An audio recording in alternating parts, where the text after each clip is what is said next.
She stood at the edge of the ballroom, a bride of 3 months, and not a single person would meet her eyes. The music swirled around her like a language she no longer understood. Crystal chandeliers threw light across silk gowns and tailored coats, catching laughter and whispered secrets. Evelina Ashford, Duchess of Ashford, pressed her gloved fingers together until the bones ached beneath the satin. The candle flames blurred slightly, though she refused to blink. She had learned quickly that a duchess did not cry in public. She had learned even more quickly that no one would comfort her if she did. Across the room stood her husband. Alexander Ashford, the Duke of Ashford, was deep in conversation with Lord Whitmore, his dark head inclined, his posture effortlessly commanding. Every few moments someone would approach him, and he would offer that distant, polished smile that never quite reached his slate-gray eyes.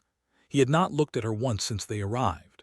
She might have been a piece of furniture, a portrait on the wall, a shadow that had slipped in behind him and been forgotten. The whispers had started the moment she entered on his arm. There she is, the scandalous Lady Evelina. I heard the Duke only married her to silence the gossip. Can you imagine the shame? She trapped him, my dear, everyone knows. Evelina let the words wash over her like cold water. She had grown accustomed to the sting.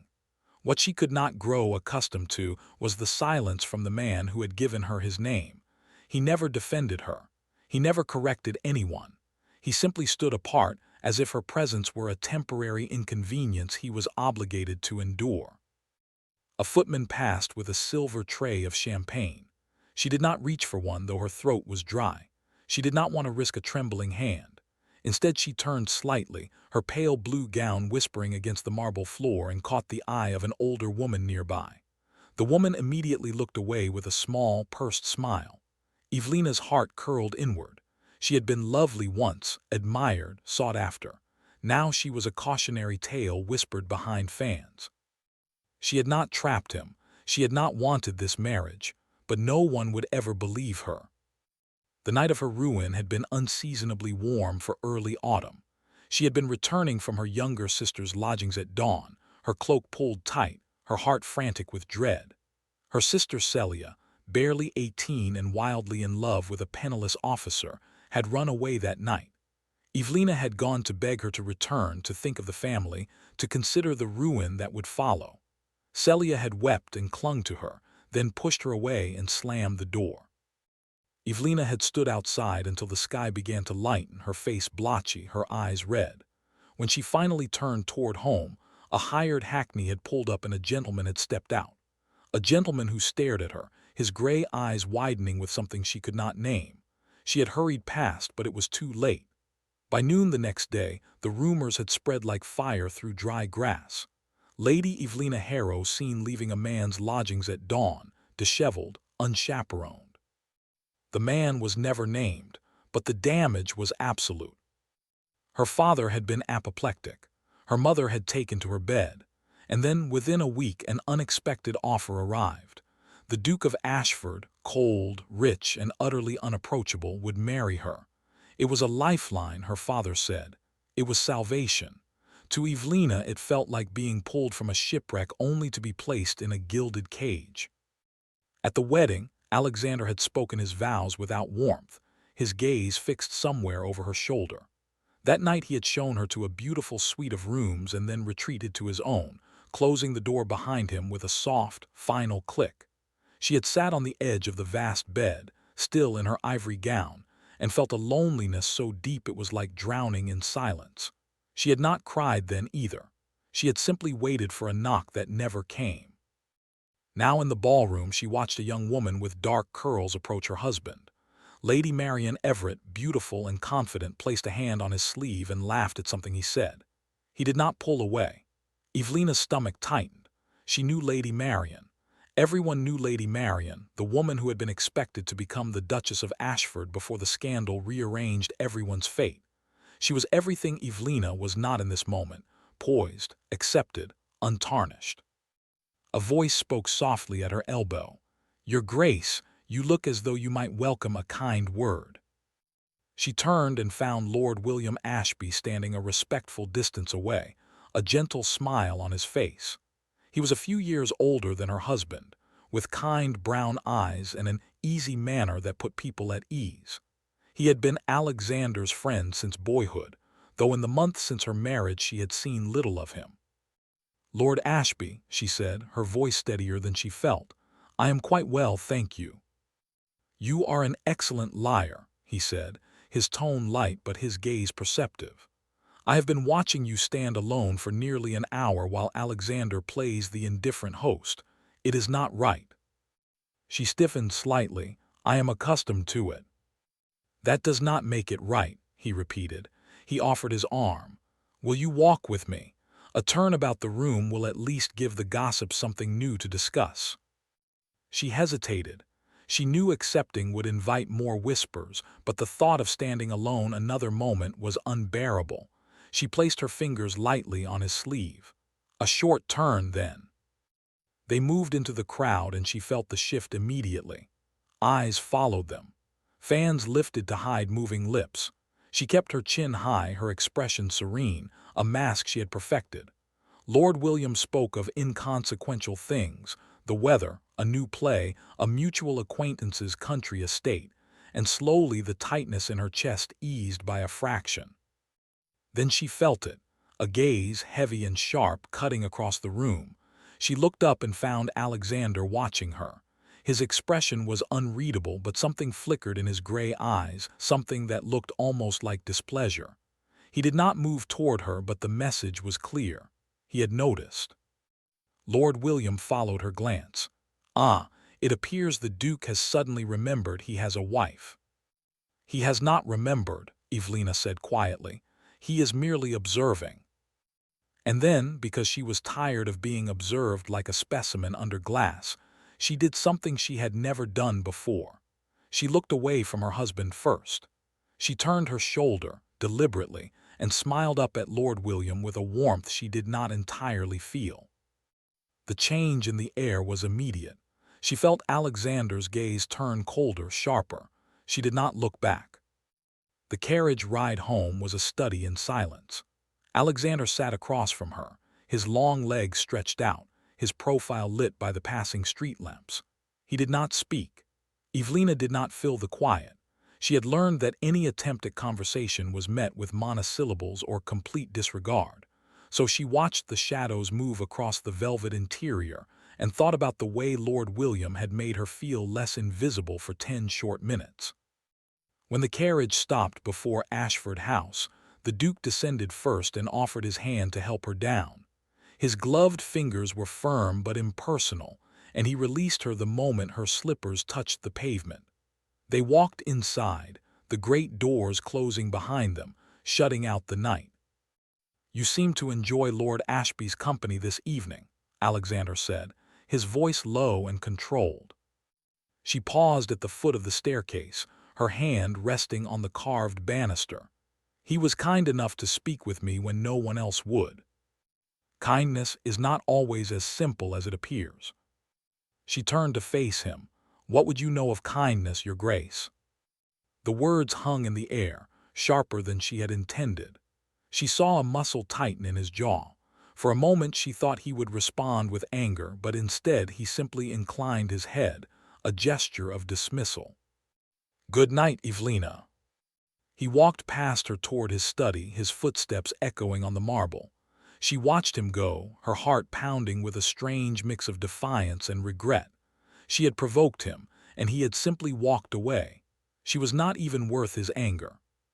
She climbed the stairs to her empty rooms and closed the door behind her. That night she did not wait for a knock. She stopped expecting one.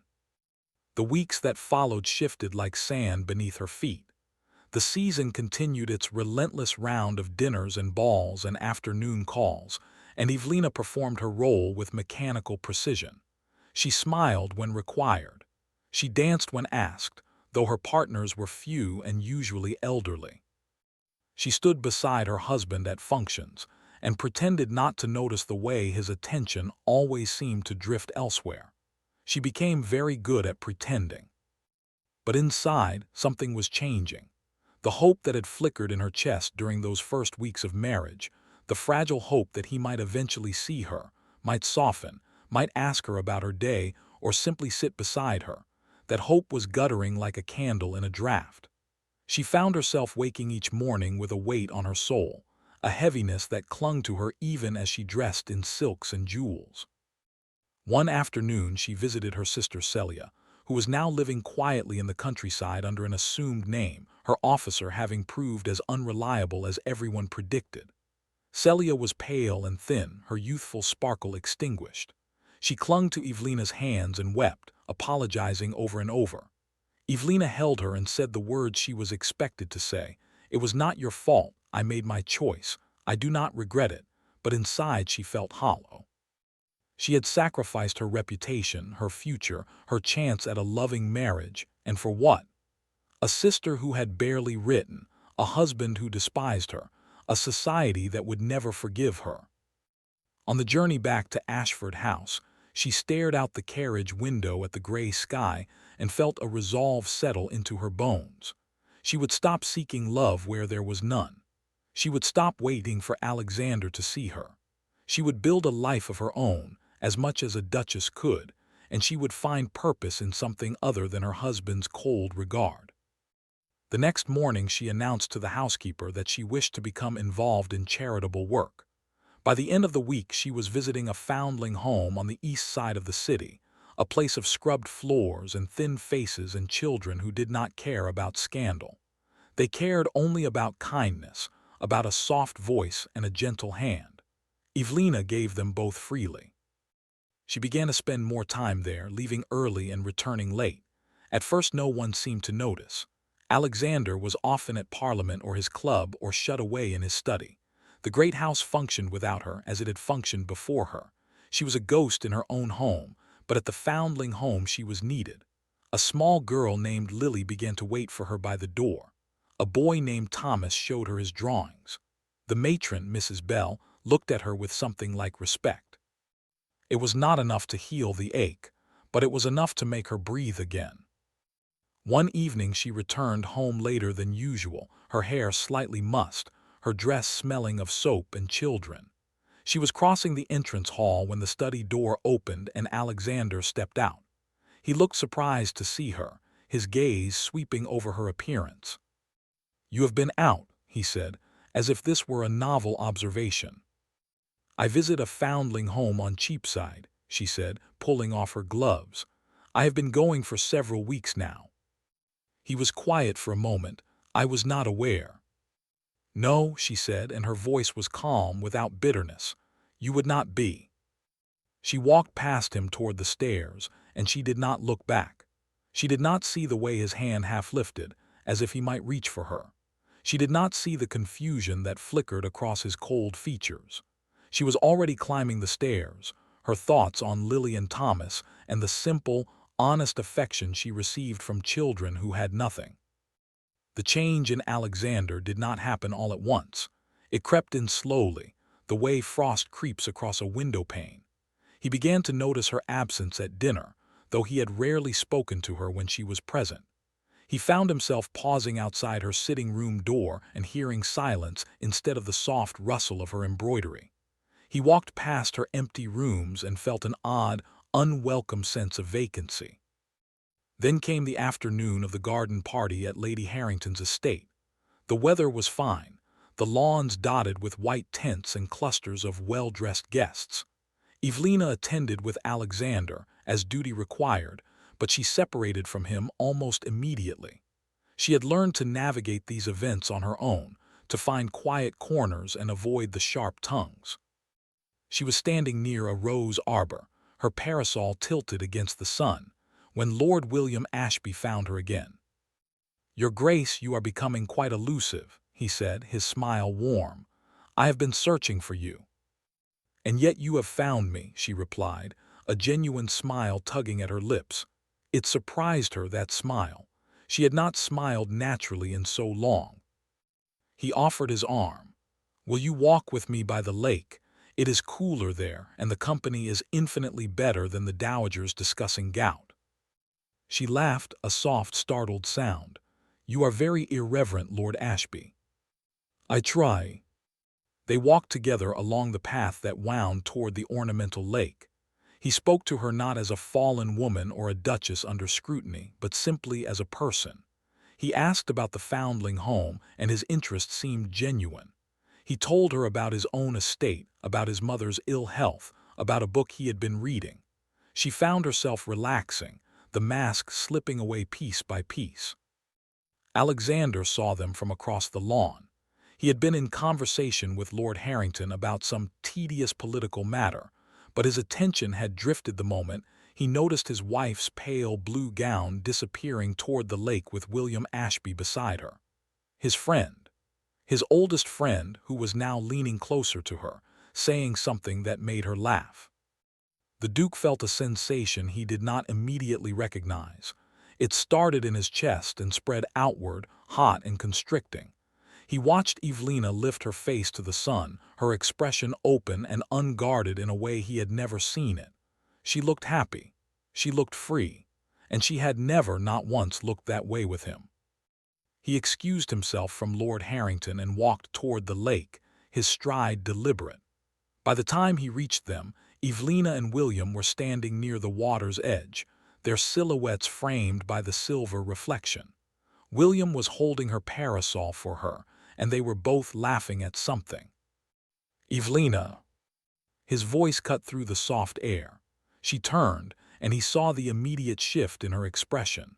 The openness vanished, replaced by the careful composure she always wore around him. The loss of that smile hit him somewhere unexpected. "Your Grace," she said, "I require a word with you." He did not look at William. "Alone." William handed the parasol back to Evelina, his expression unreadable. "Of course, Your Grace, I hope to see you again soon." He bowed and retreated, his footsteps soft on the grass. Evelina faced her husband, her shoulders squared. "What is it?" "I could ask you the same question," Alexander said, his voice tight. "You have been spending a great deal of time with Ashby." "Lord Ashby has been kind to me," she said. "He speaks to me like a human being. I find that refreshing." The words landed like a slap. He drew a breath, his jaw working. "You are my wife." "I am well aware of that, Your Grace. You remind me every time we are in public, when you stand at a distance and allow society to whisper. You remind me every time we are at home, when you retreat to your study and leave me to my silence. I am your wife, and I am nothing to you." Her voice trembled slightly, but she did not look away. "So do not speak to me now as if you have any claim to my time or my affection. You forfeited that long ago." She turned and walked away, her parasol held high, her steps steady. Alexander stood motionless, the echo of her words ringing in his ears. He had been prepared for her defiance, but not for the truth in it. He had treated her as an obligation, a consequence of a scandal he had never understood. He had never once considered what that treatment had done to her. He had never once asked. That night he did not go to his club. He sat in his study, a glass of brandy untouched on the desk, and stared at the portrait of his father above the mantel. The old Duke had been a hard man, cold and demanding, and Alexander had spent his life trying not to become him. And yet here he was, inflicting the same quiet cruelty on a woman who had done nothing to deserve it. Except she had. That was the thorn beneath his skin. She had loved someone else. He had seen her that dawn, leaving the lodgings on Bloomsbury Street, her hair undone, her face streaked with tears. He had been in his carriage, returning from a late-night meeting, and the sight had stopped his heart. He had recognized Lady Evelina Harrow immediately. He had recognized her because for 2 seasons he had watched her from across ballrooms, admiring her grace, her quiet intelligence, the way she laughed with her whole body. He had never approached her, because he had been raised to believe that emotion was weakness, but he had noticed her. He had felt something. And then that dawn he had felt it shatter. She had given herself to another man. The knowledge had curdled inside him, twisting into something bitter and wounded. When the scandal broke, his pride had warred with that old, buried longing. He had offered marriage not out of duty, but out of a furious, desperate need to possess what he could not have. He had married her, to punish himself, to bury the hope he had once carried like a secret flame. But he had never asked her about that morning. He had never let her explain. He had simply condemned her in silence and built a wall of ice between them. He had been a fool. The realization settled over him like a shroud. He had spent 3 months nursing a wound she did not know she had inflicted, while she withered under his coldness, innocent of the crime he had assigned her. And now she was slipping away from him, finding warmth in the company of another man, and he had no one to blame but himself. He pressed his palms against the desk and closed his eyes. Something had to change, but he did not know if he was capable of changing it. He did not know if she would ever let him. The weeks that followed were a strange, strained dance. Alexander began to try in his halting, inadequate way. He appeared at breakfast, something he had never done, and sat across from her while she read the paper. He asked her about the foundling home, and she answered politely but without warmth.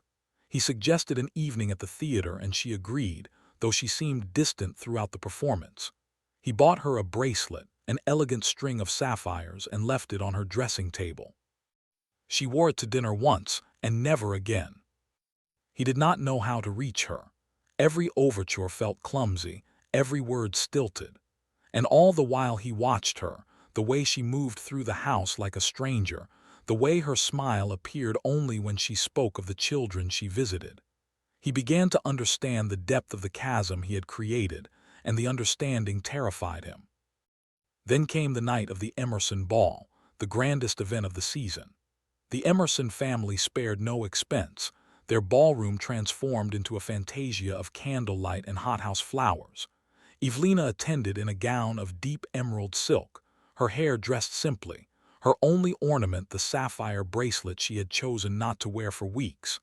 Alexander noticed it immediately, his heart giving an unsteady lurch. She still looked distant, her eyes scanning the crowd with a kind of weary resignation.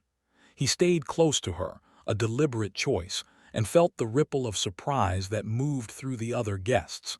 The Duke of Ashford, attentive to his scandalous wife. It was unprecedented. But Evelina did not lean into his presence. She acknowledged him with cool courtesy and moved to speak with Lady Westbrook, an older woman who had always been kind to her. Alexander watched her go, frustration and regret tangling in his chest. Then he saw William Ashby approach her. Again, the man seemed to materialize whenever Evelina was alone. He offered her a glass of lemonade, and she accepted with a small smile. They stood together, heads bent in conversation, and Alexander felt the jealousy rise like bile in his throat. He crossed the room, his path unwavering. He reached them just as William was saying something about a riding path in Hyde Park. "Ashby," Alexander said, his voice clipped, "I believe Lady Dunmore is looking for you, something about her pug." William's expression flickered with amusement.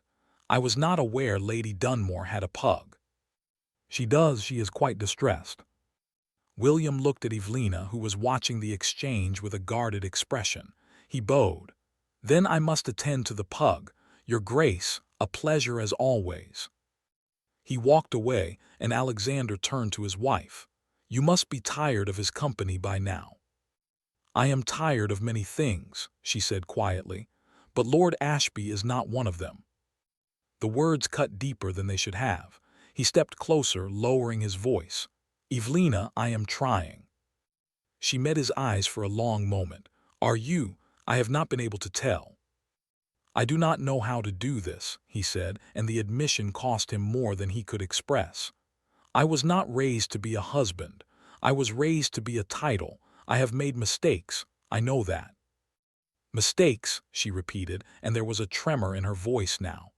"You have made 3 months of my life a penance for a crime I did not commit. You let the world believe I trapped you. You made me invisible in my own home. Those are not mistakes, Alexander. Those are choices." He flinched. "Then let me make different choices." "Why now?" she asked, and the question was raw, almost desperate.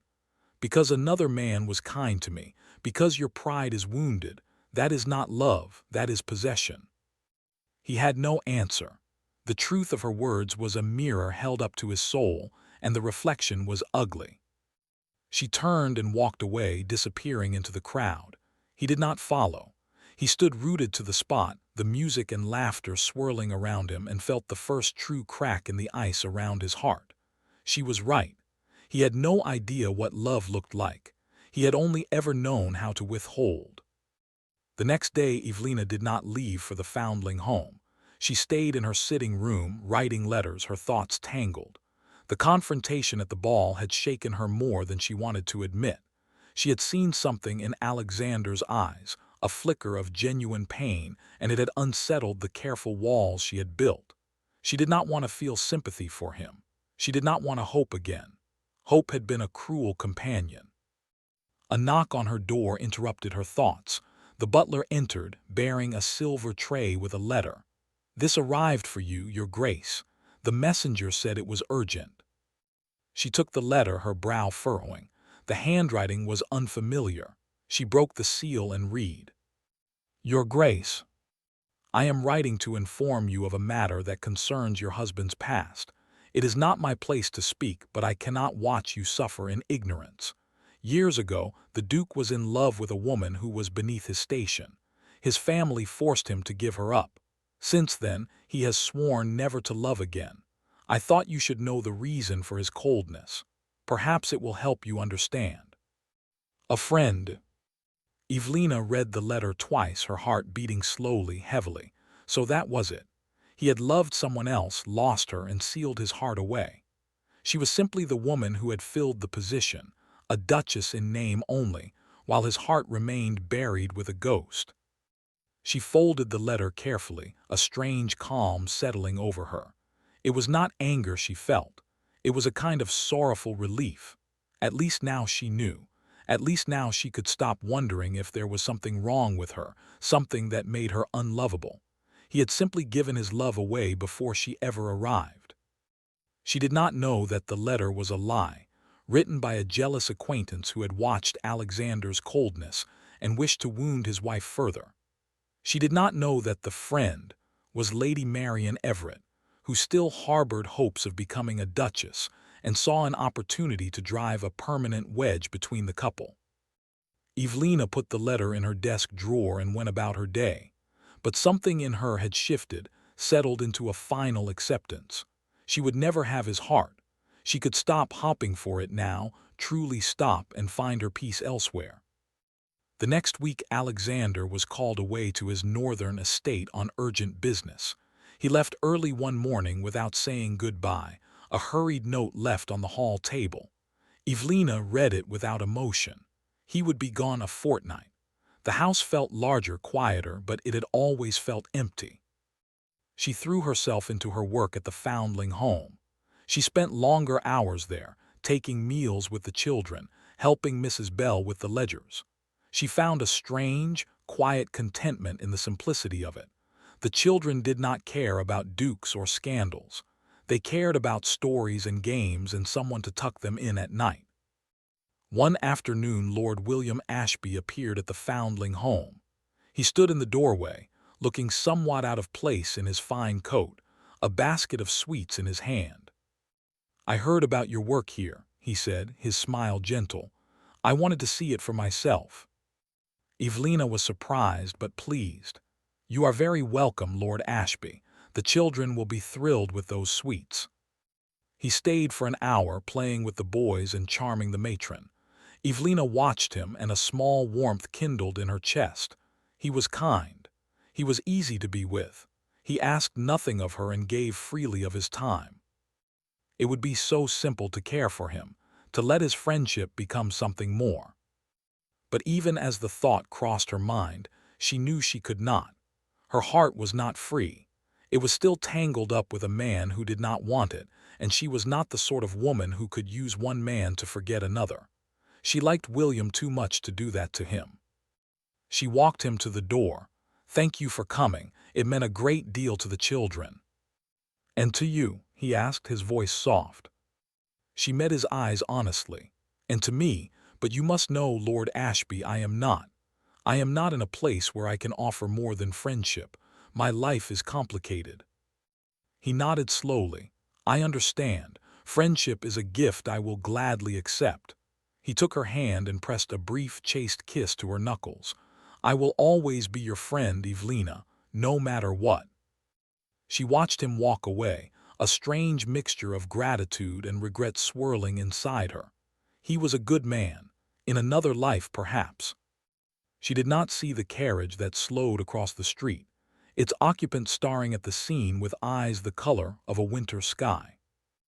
Alexander had returned a day early. Business had concluded sooner than expected, and he had ridden through the night, driven by a restless urgency he did not fully understand. He had gone first to Ashford House, only to be told the Duchess was at the Foundling home. He had directed the carriage there, his heart beating with an unfamiliar, anxious rhythm. And then he had seen her, standing in the doorway of the plain brick building, her hair coming loose from its pins, her cheeks flushed with warmth. And William pressing his lips to her hand, looking at her as if she were the sun and the moon and every star. The jealousy hit him like a physical blow. His hands clenched on the carriage window frame, his breath coming hard and fast. He had been so blind, so stubbornly, arrogantly blind. He had pushed her away for months, and now another man was stepping into the space he had left. He did not interrupt. He ordered the driver to take him home, and he waited in his study, the brandy decanter untouched, his thoughts a maelstrom. When Evelina returned an hour later, she found him standing in the entrance hall, still in his traveling clothes, his expression drawn and pale. "You are back," she said, her voice carefully neutral. "I saw you," he said, the words rough, "with Ashby." She did not flinch. He visited the home, he brought sweets for the children. "He kissed your hand." "Yes, he is my friend." "He wants to be more than your friend." Alexander stepped closer, his gray eyes blazing with an emotion she could not name. "Do not pretend you do not know that." "I know," she said steadily, "and I have made it clear to him that friendship is all I can offer, not that it is any concern of yours." "It is every concern of mine." His voice cracked, the carefully maintained control splintering. "You are my wife." "I am your duchess," she corrected him, and there was a quiet, devastating finality in her tone. "I am the woman who manages your household and wears your name, but I am not your wife in any way that matters, Alexander. You made sure of that." He flinched as if she had struck him. "Evelina." "No," she held up a hand, and he saw that her fingers were trembling. "I received a letter while you were away, from a person who thought I should know the truth. They told me about the woman you loved, the one your family forced you to give up. They told me that is why your heart is closed, and I understand now. I understand that you have been mourning a loss I did not know about, and I am sorry for your pain, but I will not spend the rest of my life paying for a sorrow I did not cause." He stared at her, his mind reeling. "What letter? What woman?" "The one you loved before me, the one beneath your station." A strange, strangled sound escaped his throat. It was almost a laugh, but there was no humor in it. "There was no woman, there was no lost love. The letter is a lie, Evelina." She went still. "What?" "Before I married you, I had never loved anyone." He dragged a hand through his hair, his composure crumbling entirely. "I had admired, I had desired, but never loved. The only woman I ever—" He stopped, his voice dropping to a whisper. "The only woman I ever loved was you." The silence that fell between them was immense, fragile, terrifying. "I loved you from the first season I saw you," he continued, each word torn from some deep, hidden place. "I watched you at balls and parties, and I told myself I was a fool. I told myself dukes did not marry for love. I told myself 100 lies. And then one dawn I saw you leaving a house on Bloomsbury Street, your clothes disheveled, your face wet with tears. I thought you had given yourself to another man. I thought the woman I had placed on a pedestal had fallen. And I was so angry, Evelina. So bitterly, jealously angry that I married you to punish you and myself and the world." Her face had gone white. "You saw me that morning." "Yes." "And you never asked me why I was there." "I did not want to know," he admitted, his voice breaking. "I was a coward." She closed her eyes, and when she opened them there were tears spilling down her cheeks. "My sister," she whispered. "It was my sister. She had run away with an officer. I went to bring her home. She would not come. I stood outside her door and begged her, and she refused, and when I left I was sobbing so hard I could barely see.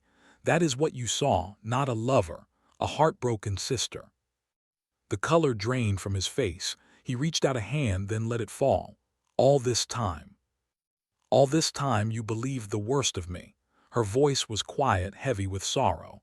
"You never gave me a chance to explain. You just condemned me." He sank to his knees.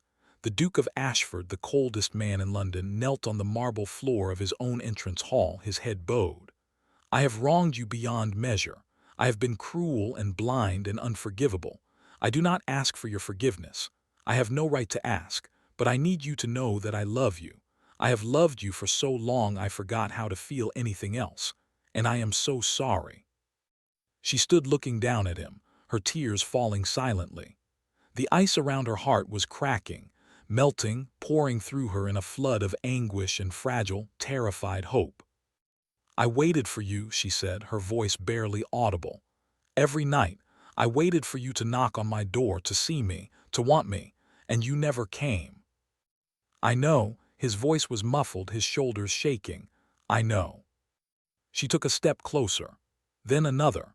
She knelt down on the cold marble before him, her emerald skirts pooling around her, and reached out to touch his face. He lifted his head, his gray eyes red-rimmed, his expression raw and open in a way she had never seen. "I do not know if I can trust this," she said. "I do not know if I can trust you, but I want to try. I have spent so long being numb, Alexander. I want to feel something again, even if it hurts." He caught her hand and pressed it to his lips, his breath warm and unsteady. "I will spend the rest of my life earning your trust. I will learn to be the husband you deserve. I will never be cold to you again. I swear it." She leaned forward and pressed her forehead to his. They stayed like that, kneeling on the floor, the great house silent around them, two broken people holding onto each other in the wreckage of their own making. It was not a kiss. It was not a grand declaration. It was something quieter, deeper. It was the beginning of healing. The days that followed were tentative, careful, filled with small gestures and hesitant conversations. Alexander began to join her at the foundling home, at first awkwardly, then with growing ease. The children adored him, which surprised her, and he seemed surprised too. He sat on the floor and let Lily braid his cravat. He read stories to Thomas, his deep voice filling the small room. Evelina watched him and felt the walls around her heart lower, brick by brick. He told her about his childhood, about the father who had taught him that emotion was weakness. He spoke of his fear, his loneliness, his desperate longing for something he had never been allowed to name. She listened, and in listening she began to understand the man beneath the ice. She told him about Celia, about the scandal, about the months of isolation that had followed. She told him about the nights she had cried into her pillow, the mornings she had woken with a weight on her chest, the slow death of hope. He listened, and in his eyes she saw a guilt that was slowly transforming into determination. One evening, a month after his confession, they sat together in the garden of Ashford House, the twilight painting the sky in shades of lavender and rose. A light breeze stirred the leaves, carrying the scent of jasmine. Alexander reached into his coat and withdrew a small velvet box. "I bought this before we were married," he said, his voice unsteady. "I meant to give it to you then, but my pride would not let me. I have kept it all this time, hoping one day I would find the courage." He opened the box. Inside lay a ring, a simple band of gold set with a single pearl, surrounded by tiny diamonds. It was delicate, understated, beautiful. "It was my mother," he said. "She was the only person who ever showed me tenderness. I think she would have loved you." Evelina looked at the ring, then at him. Her eyes glistened. "Alexander." "I am not asking for anything you are not ready to give," he said quickly. "I am simply giving you something that has always been meant for you. It has waited long enough." She held out her hand and he slipped the ring onto her finger. It fit perfectly, as if it had been made for her. She looked at it and then at him and felt the last of the ice inside her melt away. "I love you," she said, the words coming naturally, easily, as if they had been waiting all along. "I think I have loved you since the first moment you looked at me with those cold gray eyes and I saw something wounded beneath them. I did not want to love you. I tried not to, but I did." He pulled her gently into his arms, his cheek pressed to her hair. "I will spend every day making sure you never regret it." They sat together as the stars came out, one by one, the silence between them no longer empty but full. Full of promises, of forgiveness, of a future neither had dared to hope for. In the weeks that followed, the whispers in society began to change. People noticed the Duke and Duchess of Ashford arriving together, leaving together, their heads bent close in quiet conversation. They noticed the way he looked at her, as if she were the most precious thing in the room. They noticed the way she smiled now, a real smile that reached her eyes. Lady Marian Everett watched from the sidelines, her letter forgotten, her schemes undone. Lord William Ashby sent a note of congratulations, warm and genuine, and began to turn his attention elsewhere. Celia came to visit, and Alexander received her with a grace that made Evelina's heart swell. 1 year after the night he had knelt before her, they hosted a small gathering at Ashford House.